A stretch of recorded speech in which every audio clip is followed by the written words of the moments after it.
Good morning and welcome back to Mull. Hope you all had a nice weekend. Um, I had a decent break, so ready to go again. And we've got another stunner of a morning on Mull. Getting kind of used to this now. Now, today's message from Mull revolves around the principles of fitness. And I'm going to talk you through some of the key principles and try to focus on one in particular. So today's message from Mull is find your gear, but try to make sure it's not reverse. Now, there are 4 primary principles of fitness. Some add a few more. But what we're talking about is the principle of overload, the principle of variance, the principle of specificity, which is not easy to say at this time of the morning, and principle of reversibility, which is the one we're going to focus on in just a moment. Now, I'll talk you through them. Overload means that we need to apply a certain stress to the body above what is normal to elicit some sort of response. So in order to make ourselves fitter, we have to push ourselves a little bit harder than where we normally would be, which I know kind of makes sense. You cannot gain fitness just because we want to gain fitness. We have to actually put the body under a certain amount of physiological strain, and then it adapts to that strain and becomes stronger and fitter. Variance,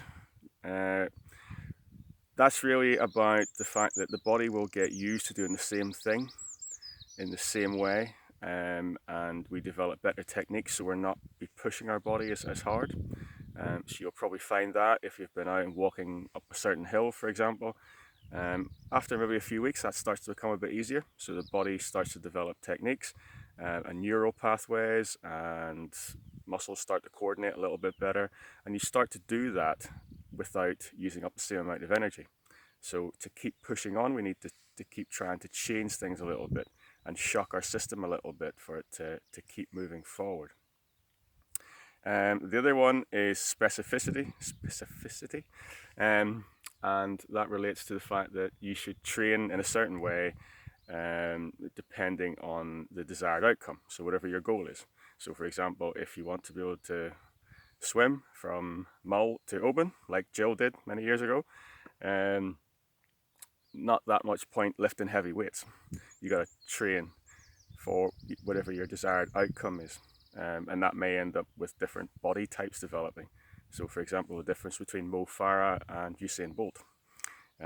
One is designed to run long distances and the other one is designed to run a short distance in the fastest possible time.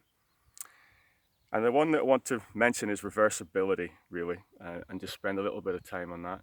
And that relates to the fact that the body will go backwards in terms of its fitness levels if we don't maintain our activity. So it's not like putting money in a money box. You cannot save up fitness, and unfortunately, it's a bit of a design fault, really, isn't it? We start to lose it very, very quickly if we don't keep on top of it.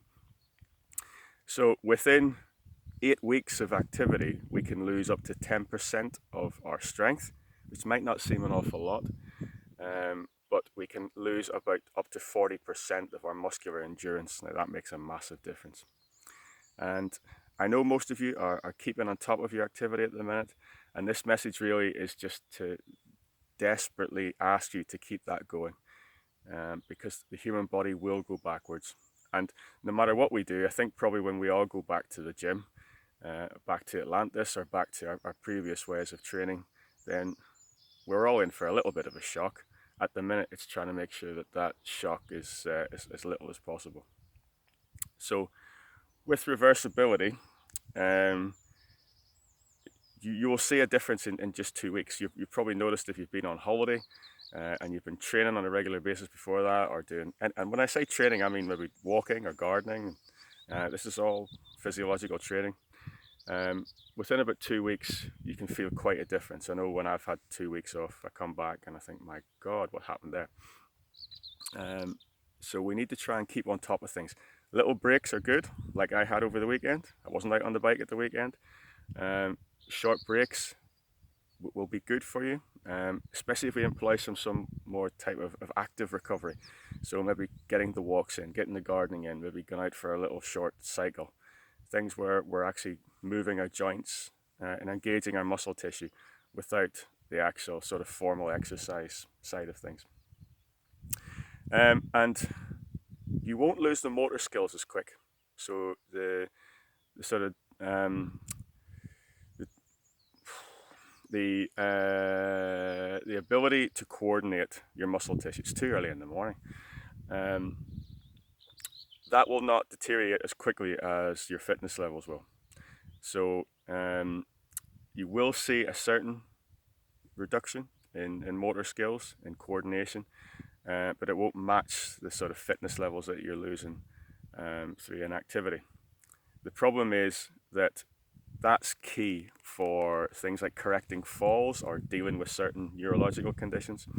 So your motor skills won't drop, your skills base won't drop, but because you don't have the physical tools to deal with it, then your efficiency will drop. And this is really key for falls prevention.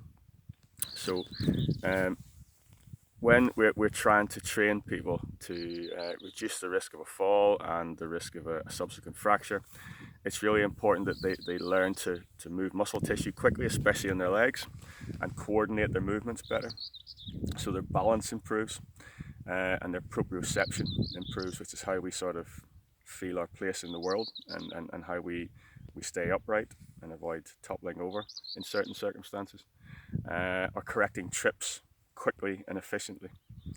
So really important that we keep on top of our exercise patterns. And if we've had a little bit of a break, then when you come back, the key thing is not to try and jump in exactly where you were. To make sure that we try to increase the training volume first without the intensity. So very much along the lines of small battles win the war. So baby steps to start off with. And also, sorry, this is quite uncomfortable, employing, as I said, more forms of active recovery. So in between sessions, try to stay active, try to keep the walks in, try to keep the cycling going. And also try to work on your flexibility, because if we have periods of time we're away from regular physical activity, our joint function tends to suffer. So initially start off easy, gradually build up, and then try to work on your flexibility, your stretching, and hopefully that will ease you back in again. So I'm going to finish there. Goodness, there's 8 minutes nearly gone already, and I hope you're all well, and we'll be back today with exercise of the day and a little bit quote later on, and see you soon. Stay safe, guys. Bye bye.